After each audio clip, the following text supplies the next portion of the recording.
En la mañana del 25 exigieron la formación de una nueva junta, pero sin el virrey. El virrey intentó buscar apoyo en las milicias, pero no respondieron y entonces tuvo que renunciar. Y ese mismo día, el 25 de mayo, se decidió la formación de la primera junta. El reemplazo del virrey por un gobierno local fue un acontecimiento revolucionario, por eso se conoce a esos sucesos como la Revolución de Mayo. Este proceso no llega inmediatamente a la independencia, sino que es un cambio político. La Revolución de Mayo es una revolución política en la que se dio un cambio de la forma de gobierno, en donde cayó el virreinato del Río de la Plata renunciando a su virrey, constituyéndose un gobierno patriótico de la mano de la primera junta. Tiene lugar en la zona de Capital Federal, en la zona que está el microcentro, el Cabildo de Buenos Aires. Nos queda un territorio que desconocía lo que estaba sucediendo. La capital federal, de alguna manera, los revolucionarios empezaron a buscar la manera que la noticia se expandiera por todo el territorio del Río de la Plata. El problema es que si la primera junta quería extender su jurisdicción sobre el resto de la manera que la noticia se expandiera por todo el territorio del Río de la Plata. El problema es que si la primera junta quería extender su jurisdicción sobre el resto del territorio, debía incorporar a los representantes de los pueblos del resto del territorio. Desde la primera junta empezaron a haber divisiones entre los mismos revolucionarios, los apristas y morenistas. Terminan triunfando en los partidarios por Saavedra. Eran los más conservadores de mantener lazos con España, pero teniendo un gobierno con representantes locales. Son partidarios de convocar diputados de las provincias del interior, mientras que los morenistas, liderados por Mariano Moreno, querían un cambio más radical, de ir pensando en declarar la independencia y liberar el territorio del Río de la Plata, colonización de España.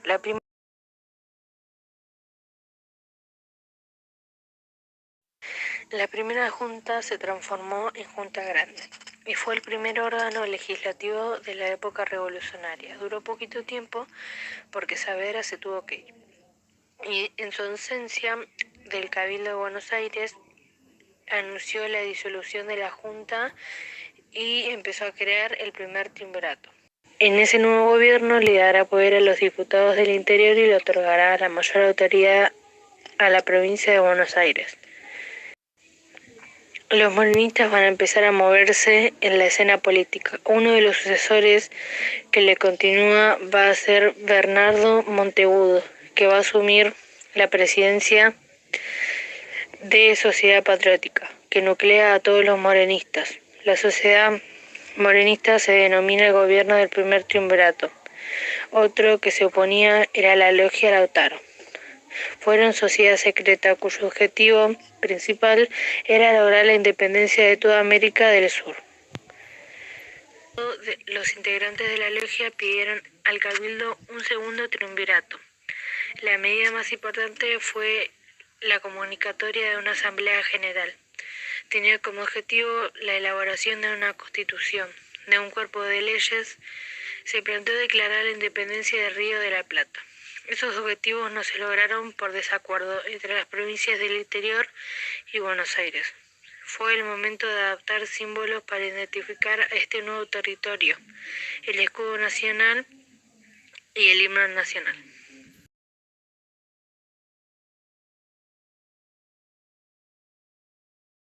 Hubo ciudades que se adhirieron a la revolución y apoyaron a la primera junta. La primera junta le mandó expediciones militares a las zonas que se resistieron. Se dispusieron dos, una que se dirigió hacia el Alto Perú bajo la conducción de Antonio Castelli y la otra hacia el Paraguay bajo la conducción de Manuel Belgrano. En el caso del Alto Perú tuvo un primer éxito para la revolución. Esa victoria provocó la despedida de las tropas españolas y la ocupación del territorio alto peruano por los patriotas.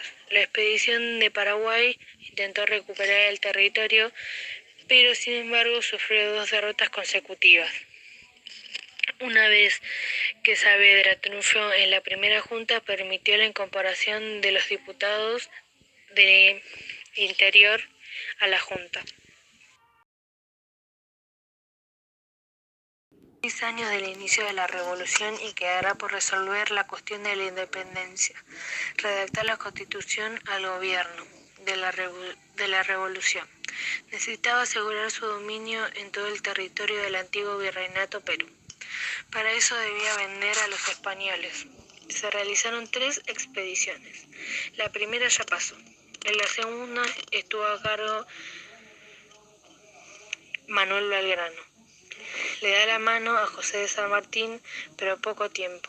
Renunciaría porque decía que era imposible vencer a los españoles. La tercera expedición estuvo al mando de José Roldán. Llegó a ocupar Potosí, pero luego fue vencido 2 ocasiones por las tropas realistas en Venta y Media y en Sipe-Sipe. De este modo el gobierno revolucionario se encontraba nuevamente en peligro. Nace en Buenos Aires el 3 de junio de 1770 y muere el 20 de junio de 1820. Fue hijo de Domingo Belgrano y Peri. Se educó en Buenos Aires y luego fue a España, en donde estudió en las universidades de Salamanca y Valladolid, graduándose en leyes. Fue creador de la bandera argentina, general funcionario real de la colonia, convencido de que su patria nunca podría progresar bajo el gobierno español, y se convirtió en un defensor de la independencia. En 1794 recibió el cargo de secretario de consulado que iba a establecerse en Buenos Aires. Sus memorias anulares constituyen un registro de los variados proyectos propuestos para el desarrollo de la agricultura, la introducción de nuevas industrias, el fomento del comercio, la construcción de nuevos caminos y mejoramiento de los antiguos, mejores condiciones para la navegación y el establecimiento de nuevas escuelas para la formación de los partícipes en los propósitos económicos.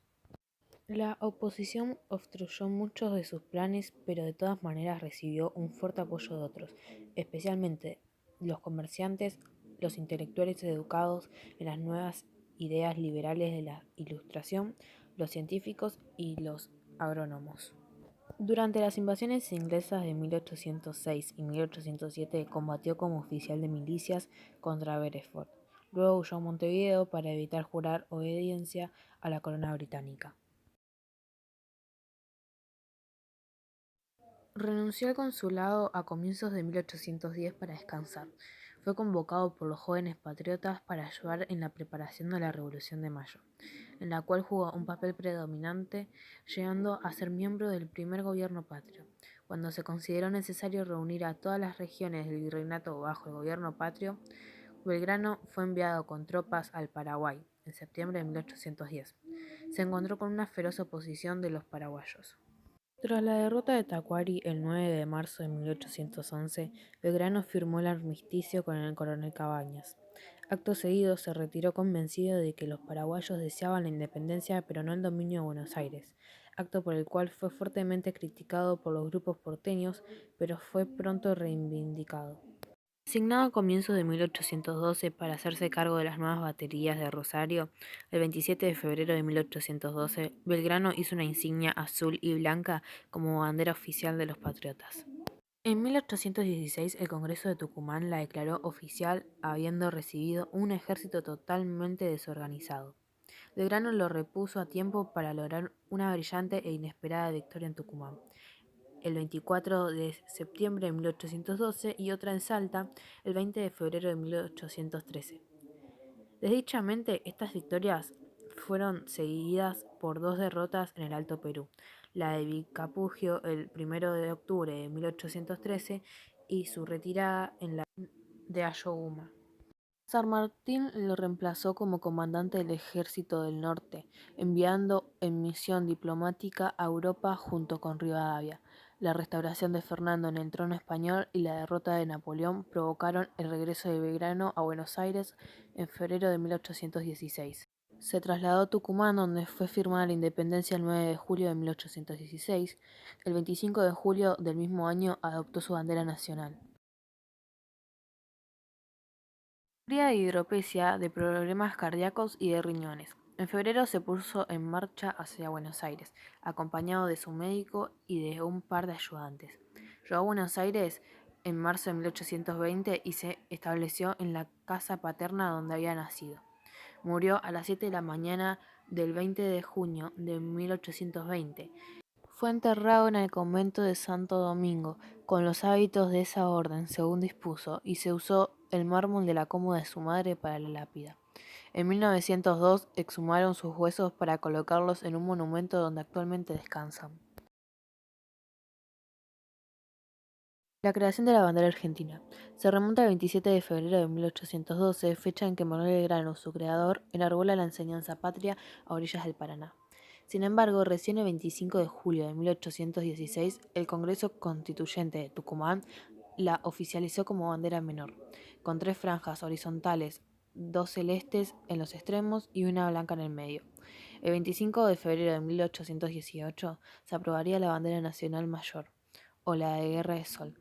El Sol de Mayo se incorpora a todas las banderas definitivamente en 1983 por la Ley 23.208.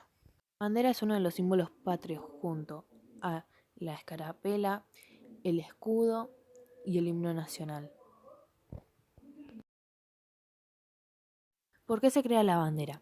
A partir de la Revolución del 25 de mayo de 1810 se hizo evidente la lucha por la declaración de la independencia. Ambos bandos enfrentados en la contienda decían responder a un mismo rey, Fernando VII. Por esta razón, los españoles americanos revolucionarios eran considerados insurrectos, desertores y rebeldes por las fuerzas peninsulares.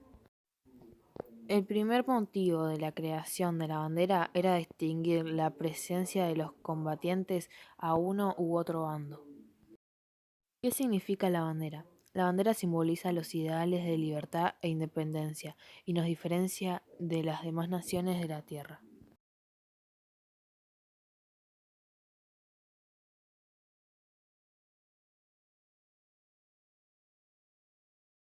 Expedición al Alto Perú. Se la llamó Expedición Auxiliadora al Alto Perú y sus objetivos eran acabar con la resistencia española en Córdoba, extender la revolución y buscar el reconocimiento de la Junta en pueblos de la región. Las tropas patriotas enviadas estaban compuestas por aproximadamente 1.200 hombres, muchos de ellos voluntarios, comandados por el coronel Francisco Ortiz de Ocampo. Como segundo jefe iba Antonio González Balcarce y como representante de la Junta, Hipólito Vieites. La expedición partió de Buenos Aires el 13 de julio de 1810 y llegó a Córdoba a principios de agosto. Pero ya el 31 de julio los jefes realistas de Córdoba huyeron hacia el Alto Perú debido a que su ejército se había deshecho totalmente. El 6 de agosto se había logrado capturar a Liniers en las sierras de Córdoba y luego el día siguiente a demás jefes, a quienes se los remitió a Buenos Aires contrariando la orden de ejecución. Pero el 26 de agosto, en Cabeza de Tire, fueron alcanzados por la nueva conducción política del ejército del norte enviada por Moreno. Castelli ordenó el fusilamiento inmediato de Liniers junto con el gobernador de Córdoba del Tucumán, Juan Gutiérrez de la Concha. El teniente gobernador Victorio Rodríguez, Santiago Aleje de Allenda y Joaquín Moreno, perdonándose al obispo Rodrigo Orellana, que fue enviado preso a Luján. Allí terminó con la resistencia dirigida por Santiago Liniers, quien junto con otros jefes complotados fueron fusilados por Domingo French. El 27 de octubre de 1810 se produjo el primer encuentro en la batalla de Cotagaita entre las tropas criollas que formaban parte de la expedición al Alto Perú y las fuerzas realistas. El escenario fue la ladera de Cotagaita, a 400 kilómetros al norte de Jujuy. Los criollos, comandados por el general Antonio Balcarce, no pudieron frenar a las fuerzas españolas del general José de Córdoba y debieron replegarse hacia el río Supaicha. El 7 de noviembre de 1810, los dos bandos volvieron a enfrentarse. En una batalla que duró apenas media hora, las fuerzas de Balcarce derrotaron a los españoles en la primera victoria lograda por la revolución. Los jefes realistas Nieto, Córdoba y Sanz habían sido tomados como prisioneros y luego fueron fusilados. Como consecuencia del triunvirato, las intendencias del Alto Perú reconocieron la Junta de Buenos Aires, los realistas se desplegaron hacia el norte y los revolucionarios avanzaron hasta Potosí, donde permanecieron durante 2 meses. Ese tiempo fue aprovechado por los realistas para reorganizar sus fuerzas, mientras el ejército revolucionario permanece estancado, falto de instrucción, de armas y afectado por las disidencias entre sus jefes. Además, las tropas criollas provocaron la hostilidad de las poblaciones locales por la pesada carga que significaba sostenerlos a causa de abusos cometidos por algunos soldados.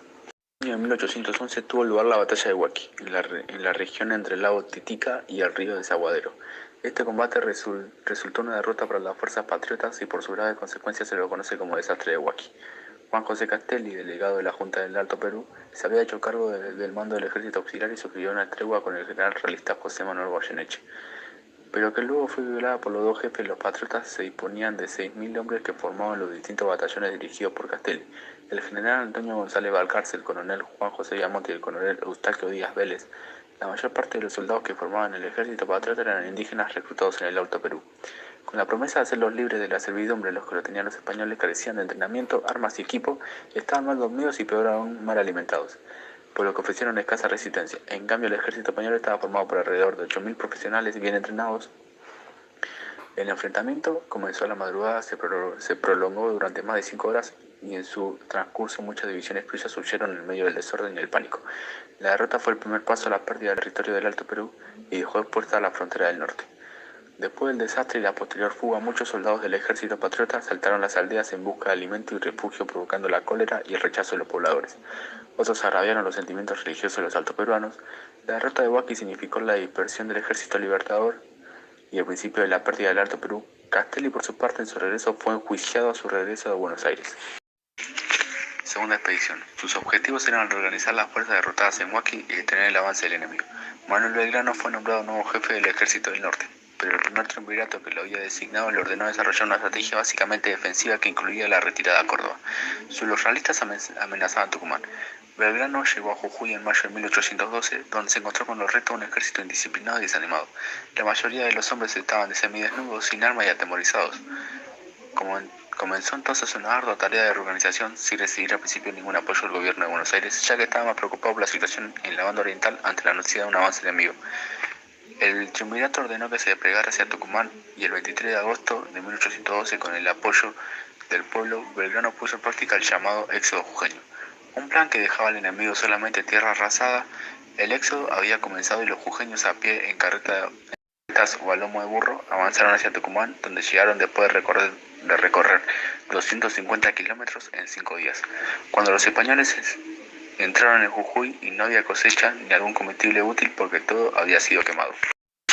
Éxodo jujeño. Siguiendo a las tropas revolucionarias, el general realista Pío Tristán avanzó hacia el sur y tuvo un breve encuentro con la retaguardia del ejército de Belgrano en el combate de las Piedras, en el que los realistas fueron vencidos. Belgrano continuó la retirada hacia Tucumán, donde llegó el 13 de septiembre de 1812, y allí decidió enfrentar al enemigo en las afueras de la ciudad, pero recibió la orden del primer triunvirato de retirarse sin hacer frente al enemigo. Pero de todos modos, el 24 de septiembre se produjo la batalla en Tucumán, debido a que Pío Tristán continuaba su avance, confiado de su superioridad numérica, de armas y de experiencia.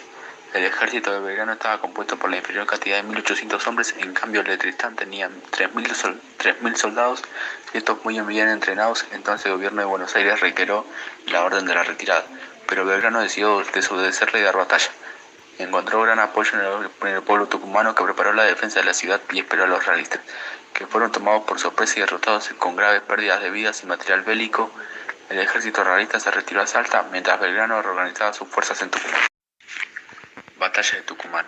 Después del triunfo obtenido en la batalla de Tucumán el 24 de septiembre, Belgrano insistió ante el gobierno de Buenos Aires para obtener los medios que le permitieran continuar con la ofensiva sobre Salta, donde se encontraba Tristán al frente de otros 3.000 hombres. Belgrano aprovechó el tiempo para dar instrucciones a su tropa, utilizó el armamento dejado por los españoles en la derrota de Tucumán y recibió una guarnición de 400 soldados de Buenos Aires y algunos fusiles. Sus fuerzas sumaban aproximadamente el mismo número que las del enemigo. El 2 de enero de 1813, cuando consideró que estaba en condiciones, marchó hacia Salta y el día 19 ya se encontraba a 5 kilómetros de la ciudad. En el camino hizo jurar obediencia a la asamblea constituyente en el río Pasaje, que desde entonces llamó juramento. Entre los jefes de las distintas columnas estaban Manuel Borrego, Juan Superi, Carlos Flores, Francisco Pico, Benito Álvarez y Díaz Vélez. Belgrano, que se hallaba muy enfermo, seguía a su ejército en una carreta tirada por caballos. La batalla comenzó el día 20 en horas del mediodía y las fuerzas realistas fueron obligadas a retroceder hacia la ciudad hasta que aceptaron su derrota y pidieron permiso para salir de Salta. Belgrano aceptó. Tercera expedición. El objetivo de esta campaña era nuevamente recuperar el territorio alto peruano, pero además apoyar la acción de las guerrillas patriotas que operaban en la zona. Después de la renuncia de San Martín por razones de salud, el general José Randau asumió el mando de las tropas el 17 de abril de 1815. Su ejército se enfrentó a los realistas en Puerto de Márquez, donde obtuvo una victoria. Luego, el 21 de octubre de 1815 tuvo lugar la batalla de Venta y Media, cerca de la ciudad de Oruro. Ya en julio de ese año los realistas habían recibido importantes refuerzos provenientes de Chile y en septiembre el general Joaquín de Pezuela había enviado una avanzada dirigida por el brigadier Pedro Lañeta para recuperar el sitio de Venta y Media. Por lo que hacía ya un tiempo que el lugar había sido sitiado y altamente defendido, el general José Randau, jefe de la tercera expedición al Alto Perú, ordenó al coronel Martín Rodríguez, al frente de la vanguardia de sus tropas, que avanzara sobre el sitio. A la vez, el comandante Gregorio Arauz de La Madrid fue encargado de espiar a las fuerzas españolas. La Madrid erró un cálculo y Rodríguez ordenó el ataque, pero sus tropas fueron vencidas y dispersadas. En esta batalla, el entonces sargento José María Paz recibió una herida de bala en el brazo derecho, por lo cual este le quedó inutilizado por el resto de sus días y por eso fue apodado el Manco Paz.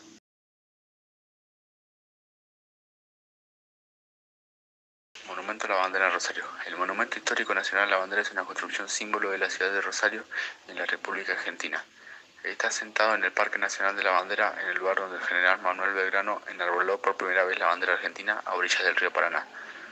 El Monumento a la Bandera simboliza la gesta de la creación de la bandera nacional, la que aquel 27 de febrero de 1812 hizo flamear por primera vez el general Manuel Belgrano.